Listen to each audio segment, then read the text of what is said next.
दोस्तों, अगर आपकी एलईडी टीवी में आवाज़ बिल्कुल सही आ रही है लेकिन पिक्चर में प्रॉब्लम है, स्क्रीन पर लाइन आ रही हैं, हाफ डिस्प्ले दिखाई दे रहा है या बिल्कुल पिक्चर नहीं आ रही, तो हर बार पैनल को ख़राब समझना सही नहीं है, क्योंकि इन प्रॉब्लम्स में एक बहुत इम्पोर्टेंट बोर्ड का नाम आता है, टी-कॉन बोर्ड। आज की इस वीडियो में हम टी-कॉन बोर्ड को बिल्कुल शुरुआत से समझेंगे। यह क्या है, इसका काम क्या है, मेन बोर्ड से इसका कनेक्शन कैसे होता है, इसमें कौन कौन से इम्पोर्टेंट सेक्शन होते हैं, बेसिक फॉल्ट फील्डिंग कैसे की जाती है। इसलिए दोस्तों, वीडियो को बीच में मत छोड़ना, क्योंकि आखिर में मैं आपको बताऊंगा कि मेन बोर्ड में और टी-कॉन बोर्ड प्रॉब्लम में बेसिक डिफरेंस कैसे समझें। और अगर आपने हमारी एलईडी टीवी रिपेयर सीरीज के पार्ट 1 से 4 तक नहीं देखे हैं तो उन्हें ज़रूर देखना। सबसे पहले समझते हैं कि टी-कॉन बोर्ड आखिर होता क्या है। टी-कॉन बोर्ड का पूरा नाम टाइमिंग कंट्रोलर है। यह एलईडी टीवी के डिस्प्ले सिस्टम का एक महत्वपूर्ण हिस्सा होता है। इसका मुख्य काम मेन बोर्ड से आने वाले डिस्प्ले डाटा को पैनल के लिए उपयुक्त टाइमिंग और कंट्रोल सिग्नल में व्यवस्थित करना होता है। आसान भाषा में समझे तो मेन बोर्ड टीवी की पिक्चर से संबंधित डाटा तैयार करता है और टी-कॉन उस डाटा को डिस्प्ले पैनल तक सही तरीके से पहुंचाने की प्रक्रिया में महत्वपूर्ण भूमिका निभाता है। इसलिए टी-कॉन को हम मेन बोर्ड और डिस्प्ले पैनल के बीच एक महत्वपूर्ण कड़ी के रूप में समझ सकते हैं। अब सवाल आता है कि टी-कॉन बोर्ड टीवी में कहाँ मिलता है। इसका कोई एक फिक्स लोकेशन हर टीवी में नहीं होता।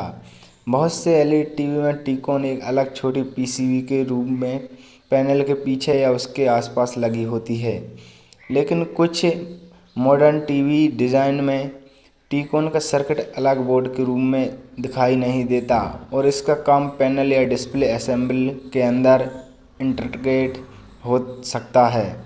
इसलिए केवल टीवी का मॉडल देखकर यह मान लेना सही नहीं कि हर टीवी में अलग टी-कॉन बोर्ड जरूर मिलेगा। अब टी-कॉन बोर्ड का थोड़ा करीब से समझते हैं। अलग अलग मॉडल्स में कंपोनेंट्स अलग अलग हो सकते हैं, लेकिन सामान्यतः आपको यहाँ कुछ महत्वपूर्ण सेक्शन देखने को मिल सकते हैं, जैसे timing controller IC, power regulation section, capacitor, resistor, coil या inductor, protection components, single lines और पैनल साइड कनेक्शन।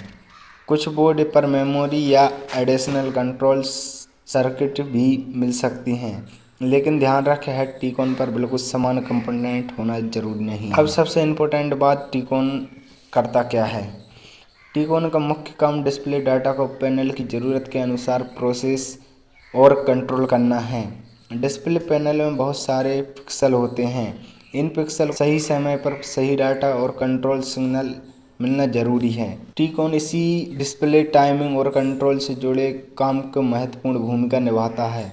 इसलिए अगर टी-कॉन या उससे जुड़े सिग्नल पार्ट में प्रॉब्लम हो जाए तो पिक्चर में अलग अलग तरह की डिस्प्ले प्रॉब्लम दिखाई दे सकती हैं। अब सिग्नल फ्लो समझते हैं। सामान्य टीवी डिटेक्टर में मेन बोर्ड से डिस्प्ले रिलेटेड डाटा टी-कॉन की तरफ जाता है। कई टीवी डिजाइन में मेन बोर्ड और टी-कॉन बोर्ड के बीच में एलवीडीएस या दूसरे हाई स्पीड डिस्प्ले इंटरफेस का इस्तेमाल हो सकता है। टी-कॉन उस इनकमिंग डाटा को डिस्प्ले पैनल के लिए आवश्यक कंट्रोल और टाइमिंग सिग्नल के रूप में आगे व्यवस्थित करता है।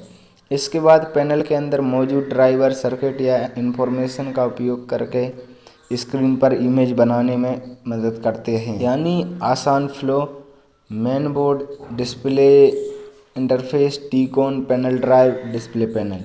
लेकिन ये मॉडल के अनुसार आर्किटेक्चर बदल सकते हैं। अब बात करते हैं एलवीडीएस केबल की। एलवीडीएस का पूरा नाम लो वोल्टेज डेफिनेशन सिग्नलिंग है। कई एलईडी टीवी डिज़ाइन में यह high speed display data transfer के लिए इस्तेमाल होने वाला इंटरफेस है। इसका कनेक्शन सामान्यतः मेन बोर्ड और डिस्प्ले टी-कॉन सेक्शन के बीच हो सकता है, लेकिन हर टीवी में कनेक्टर और वायरिंग बिल्कुल समान नहीं होती। इसलिए किसी दूसरे मॉडल की केबल को देखकर अपने टीवी के पिनआउट अनुमान नहीं लगाना चाहिए। रिपेयर करते समय उसी टीवी मॉडल की बोर्ड मार्किंग और सर्विस इंफॉर्मेशन को प्राथमिकता दें। अब आते हैं टी-कॉन के पावर सेक्शन पर। टी-कॉन को काम करने के लिए प्रॉपर सप्लाई की ज़रूरत होती है। बोर्ड पर इनकमिंग सप्लाई के बाद रेगुलेटर और दूसरे पावर सर्किट अलग अलग सेक्शन के लिए रिक्वायर्ड वोल्टेज तैयार कर सकते हैं। अलग अलग टीवी और टी-कॉन डिज़ाइन में वोल्टेज वैल्यू अलग हो सकती है, इसलिए कोई एक वोल्टेज हर टी-कॉन के लिए यूनिवर्सल नहीं है। कुछ बोर्ड पर फ्यूज या प्रोटेक्शन कंपोनेंट भी इनपुट सप्लाई पार्ट में लगाया जाता है। अगर टी-कॉन रिक्वायर्ड सप्लाई नहीं मिल रही तो बोर्ड को केवल सिंगल फॉल्ट मानकर जांचना सही नहीं होगा। अब सबसे काम की बात, टी-कॉन या उससे जुड़े सर्किट में प्रॉब्लम होने पर टीवी में क्या दिखाई दे सकते हैं। कुछ संभावित सिम्टम्स हैं। पहला, साउंड आना लेकिन पिक्चर नहीं आना। दूसरा, स्क्रीन पर एबनॉर्मल लाइन या डिस्प्ले डिस्ट्रैक्शन। तीसरा, पिक्चर का कोई हिस्सा सही दिखाई न देना। चौथा, डिस्प्ले डाटा से संबंधित एबनॉर्मल इमेज। पांचवा, टीवी का पिक्चर कभी आना और कभी गायब होना, अगर कारण कनेक्शन संबंधित सर्किट हो। लेकिन ध्यान रखें, इनमें से कोई सिम्टम अकेले टी-कॉन फॉल्ट को कन्फर्म नहीं करता। यह सिम्टम पैनल, केबल, मेनबोर्ड या पावर रिलेटेड प्रॉब्लम से भी हो सकते हैं। अब एक बहुत इम्पोर्टेंट बात, अगर स्क्रीन पर लाइन आ रही है या पिक्चर खराब है तो तुरंत यह मत बोलिए कि टी-कॉन खराब है। पहले प्रॉब्लम को अलग अलग स्टेज में समझना जरूरी है। सबसे पहले देखिए टीवी प्रॉपर्ली स्टार्ट हो रहा है या नहीं।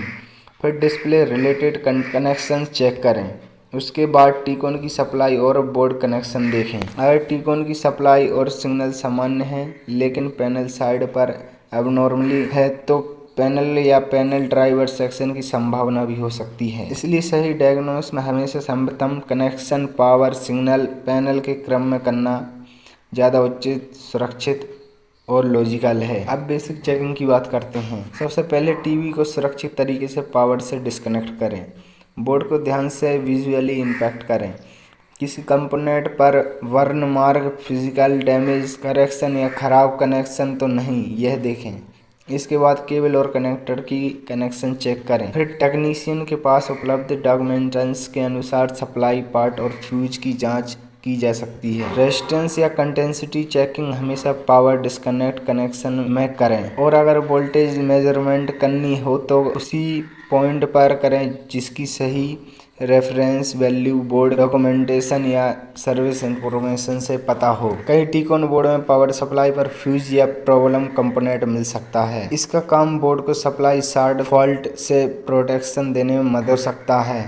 अगर फ्यूज ओपन मिले तो केवल फ्यूज बदल देना डैश नॉइस नहीं है। पहले यह पता लगाना जरूर है फ्यूज ओपन क्यों हुआ। उसके बाद बोर्ड के डाउनस्ट्रीम पावर सर्किट को चेक करना चाहिए और सबसे ज़रूरी बात, फ्यूज की जगह अगर रेटिंग का कंपोनेंट्स या डायरेक्ट वायर लगाना सुरक्षित तरीका नहीं है। अब टी-कॉन का सबसे सेंसिटिव हिस्सा आता है पैनल कनेक्शन। टी-कॉन से पैनल की तरफ जाने वाले कनेक्शन बहुत महत्वपूर्ण होती है।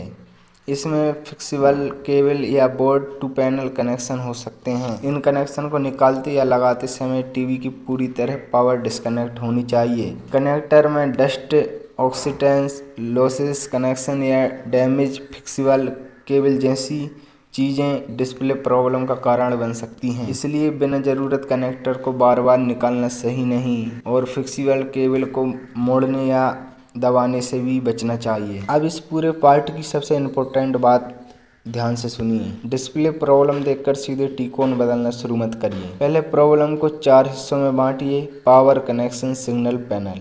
यानी पहले पावर चेक करें, फिर सिग्नल चेक करें, उसके बाद सिग्नल पार्ट को समझें और अंत में पैनल साइड को कंसीडर करें। इस तरीके से डायग्नोस करने पर यूनिसरी बोर्ड रिप्लेसमेंट से बचने में मदद मिल सकती है। तो दोस्तों, आज हमने एलईडी टीवी के टी-कॉन बोर्ड को बिल्कुल बेसिक में समझा।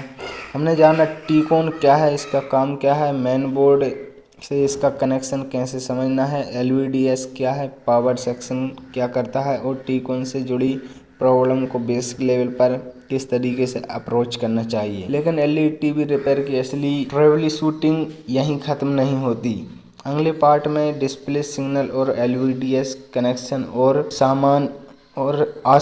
और आसान तरीके से समझेंगे कि सिग्नल किस रास्ते से जाता है, फॉल्ट फील्डिंग किन चीज़ों को ध्यान में रखना चाहिए। अगर आप हमारी पूरी एलईडी टीवी रिपेयर सीरीज सीखना चाहते हैं तो पार्ट 1 से पार्ट 5 तक सभी वीडियो क्रम से ज़रूर देखें। वीडियो पसंद आई तो लाइक ज़रूर करें, कमेंट में लिखें पार्ट 6। और ऐसी आसान भाषा में एलईडी टीवी रिपेयर सीखने के लिए विकास टेक्नीशियन को सब्सक्राइब जरूर कर लेना। मिलते हैं अगले पार्ट में। धन्यवाद।